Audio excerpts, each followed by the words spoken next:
ամենաշատը ասեմ ձեզ վախենում են երկու բանից, դրանք ճողվածքներն են, որ կգան վիրահատության, եւ դրանք պրոտրուզիա կոչվածներն են, նյարդի ճզմումն է։ Այս երկուսը ինչպես են երևում։ Մերտեն հնարավորություն է տալիս մեզ տեսնել միլիմետրերի կտրվածքների վրա, միլիմետրերի չափումներով այդ միջողային սկավառակների արտափքումները, թե պրոտրուզիաների տիպով, թե ճողվածքների տիպով, որը կատե կամ ռենտգեն հետազոտությամբ ուղղակի տեսանելի չեն, եւ այնտեղ հյուսվածքային տարբերակում չի լինում, որպեսզի հստակ չափ լինի, կապանի, ճողվածքի 1-2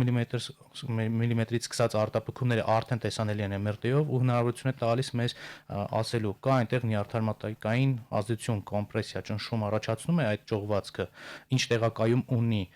միգրացիաներ, տարածումը, առաջացնում է ինչ-որ բարդություններ, օրինակ միջվողային անցքերի կամ հենց ողնաշարային խողովակի լուսանցքի ստենոզներ, նեղացումներ, այդտեղ միջվողային հոդերի դեգեներատիվ փոփոխությունները, արթրոզը եւս առաջացնում է այդտեղ ստենոզներ, ցավային համախտանիշով տարբեր գոյացություններ, բարորակ-չարորակ գոյացություններ կարող են լինել հենց նյարդերի ուղղությամբ, նյարդերի վրա, ողնուղեղում, տարբեր հիվանդություններ, բորբոքային, ինֆեկցիոն գենեզի բորբոքային հիվանդություններ, որոնք MRT-ն թույլ է տալիս տարբերակել։